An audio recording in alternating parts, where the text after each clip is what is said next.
time, but the case against Leticia James was extensively investigated for 5 months, and President Trump's handpicked Attorney General Eric Siver could not find any evidence that he committed a crime. So is the president saying here it doesn't matter if there's a crime, he just wants his political enemies to be charged? Well, let me just walk you through Leticia James. Leticia James completely abused her oath of office. Leticia James was actively and openly engaged in lawfare. You talk about weaponizing the Department of Justice. What was Leticia James's campaign slogan?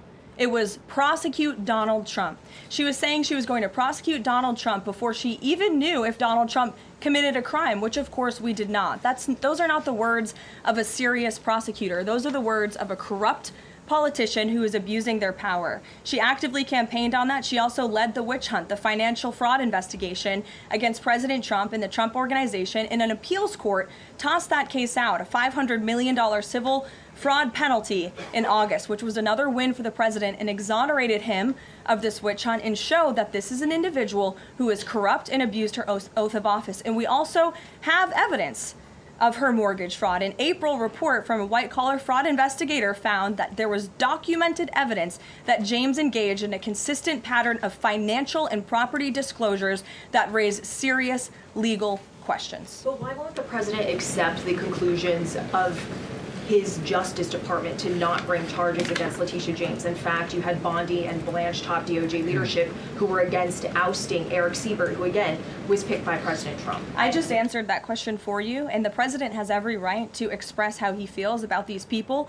who literally campaigned on trying to put him in jail, who literally tried to ruin his life and ruin his businesses, and he wants to see accountability for those who abuse their office and abuse their power. And Leticia James absolutely did that, whether you want to admit it or not. Is that not Jeff. Retribution, though? Jeff, it's accountability. Thanks, Jeff. Caroline. 2 foreign policy questions. President Putin has offered President Trump a 1-year extension of the most recent treaty limiting nuclear weapons. Does the White House have a reaction to that? Does the president want to accept that offer?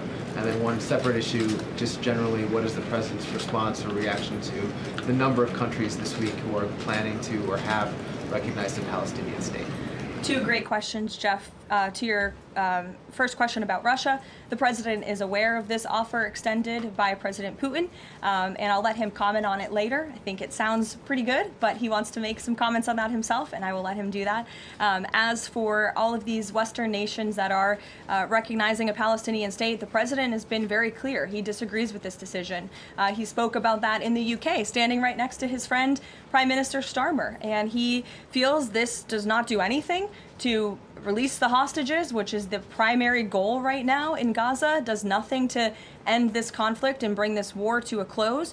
And frankly, he believes it's a reward to Hamas. So he believes these decisions are just more talk and not enough action from some of our friends and allies. And I think you'll hear him talk about that tomorrow at the UN.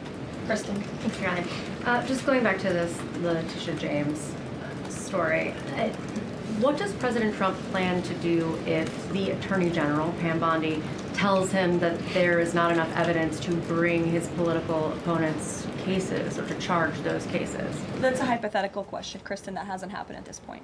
But we did see one U.S. attorney not be able to find enough evidence, and now they no longer have a job. Is that something that you would consider? Look, the president stands with Pam Bondi 100%. He made that clear this weekend. He answered questions from all of you last night on Air Force One. He said the same, and that's how he feels at this moment in time. Just one more